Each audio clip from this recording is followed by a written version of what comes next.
everyone, this is Farhana and welcome to my channel Create and Leave FNJ. A very special thanks to Zainab for being with me. আজকের recipe লাউ দিয়ে শোল মাছের ঝোল। আরও video দেখতে আমার ইউটিউব চ্যানেলটি ভিজিট অথবা সাবস্ক্রাইব করতে পারেন।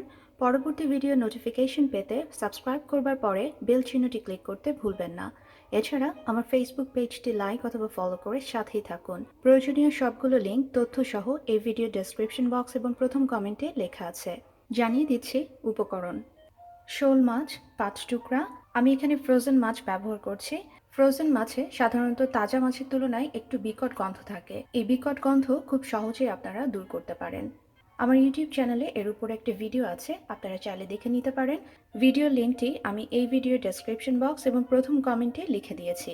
পেঁয়াজ কুচি ১ কাপের ৪ ভাগের ৩ ভাগ, শুকনা মরিচ গুঁড়া ১ চা চামচ, হলুদ গুঁড়া অর্ধেক চা চামচ, জিরা গুঁড়া অর্ধেক চা চামচ, রসুন বাটা ১ চা চামচ, তেজপাতা ছোট আকারের একটি, ধনে পাতা অথবা ধনিয়া পাতা কুচি স্বাদ মতো, আমি এখানে ব্যবহার করছি ৩ টেবিল চামচ, কাঁচামরিচ মাঝারি আকারের ৫টি, সাদা তেল ১ কাপের ৪ ভাগের ১ ভাগ অথবা ৪ টেবিল চামচ, লবণ স্বাদ মতো, ছোট একটি লাউ এভাবে অর্ধ চন্দ্রাকৃতি করে কেটে নিয়েছি, যা পরিমাণে হয়েছে ২ কাপ।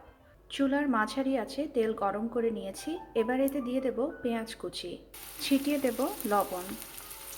চুলার মাঝারি আছে পেঁয়াজগুলোকে হালকা বাদামি করে ভেজে নেব। ৫ মিনিট পরে পেঁয়াজগুলো হালকা বাদামি বর্ণ ধারণ করা শুরু করেছে। এবারে চুলার আঁচটা কমিয়ে মাঝারি এবং সর্বনিম্নে মাঝামাঝি করে দেব এবং দিয়ে দেব গুঁড়া মশলা, মরিচ, হলুদ, জিরা, রসুন বাটা এবং তেজপাতা। মশলাগুলো খুব ভালো করে নেড়ে ১০ সেকেন্ডের মতো মিশিয়ে নেব। এবারে ঢাকনা দিয়ে ঢেকে চুলার আঁচ মাঝারি এবং সর্বনিম্নের মাঝামাঝি করে রান্না করব ৩ মিনিটের জন্য। ৩ মিনিট পরে মশলাটা একবার আলতো করে নেড়ে দেব। এবারে এতে দিয়ে দেব শোল মাছের টুকরাগুলো। এবারে এক এক করে মাছগুলো একটু উল্টে মশলার সাথে মিশিয়ে নেব।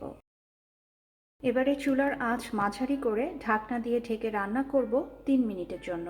৩ মিনিট পরে মাছগুলো থেকে বেশ খানিকটা পানি বেরিয়ে এসেছে। এবারে খুব সাবধানে মাছগুলোকে একবার উল্টে নেব। একটু তলার দিক থেকে এভাবে নেড়ে মশলাগুলোকে মিশিয়ে দেব। এই পর্যায়ে চুলার আঁচ মাঝারি করে আবারও ঢাকনা দিয়ে ঢেকে রান্না করব ৩ মিনিটের জন্য। ৩ মিনিট পরে মাছগুলো থেকে আরও বেশ কিছুটা পানি বেরিয়ে এসেছে। এবারে তলার দিক থেকে একটু এভাবে মশলাগুলো এবং মাছ সহ নেড়ে দেব। এবারে একটি চামচের সাহায্যে মাছগুলোকে একটি পাত্রে এভাবে এক এক করে তুলে নেব। এরপরেই আমি লাউটাকে খুব ভালো করে মশলার সাথে কষিয়ে নেব। তখন যদি মাছগুলোকে রেখে দেই তাহলে অবশ্যই মাছগুলো ভেঙে যাবে। এবারে আমি দিয়ে দেব লাউয়ের টুকরাগুলো। লাউগুলো মশলার সাথে খুব ভালো করে নেড়ে মিশিয়ে নেব। এবারে ঢাকনা দিয়ে ঢেকে চুলার মাঝারি আঁচে রান্না করব ৫ মিনিটের জন্য। ৫ মিনিট পরে লাউগুলো আরেকবার ভালো করে নেড়ে মিশিয়ে নেব। এবারে আবারও ঢাকনা দিয়ে ঢেকে চুলার আঁচ মাঝারি এবং সর্বোচ্চ মাঝামাঝি করে রান্না করব ৫ মিনিটের জন্য। ৫ মিনিট পরে লাউগুলো একবার নেড়ে ভালো করে মিশিয়ে নেব। এবার এতে দিয়ে দেব ১.৫ কাপ পরিমাণে স্বাভাবিক তাপমাত্রার পানি। একবার আলতো করে নেড়ে সবগুলো উপকরণ পানির সাথে মিশিয়ে দেব। এবারে ঢাকনা দিয়ে ঢেকে চুলার আঁচ সর্বোচ্চ করে একবার ফুটে ওঠা পর্যন্ত অপেক্ষা করব। ৩০ সেকেন্ড পরে ঝোলের পানিটা একেবারে ফুটে ওঠা শুরু করেছে। এবারে আবারও ঢাকনা দিয়ে ঢেকে চুলার আঁচ মাঝারি করে রান্না করব ৫ মিনিটের জন্য। ৫ মিনিট পরে রান্নার পাত্রের নিচের দিক থেকে এইভাবে করে একটু নেড়ে দেব। লাউয়ের টুকরাগুলো অর্ধেকের বেশি সিদ্ধ হয়ে গেছে। এবারে এতে দিয়ে দেব শোল মাছের টুকরাগুলো। শোল মাছের প্রতিটা টুকরাকে খুব সাবধানে চামচ দিয়ে নেড়ে ঝোলের নিচে ডুবিয়ে রাখবো। এবারে ঢাকনা দিয়ে ঢেকে চুলার আঁচ মাঝারি এবং সর্বনিম্নের মাঝামাঝি করে রান্না করব ৫ মিনিটের জন্য। ৫ মিনিট পরে এবারে এতে দিয়ে দেব ধনে পাতা কুচি এবং কাঁচামরিচ। এবার একটু আলতো করে এভাবে তলার দিক থেকে নেড়ে দেব।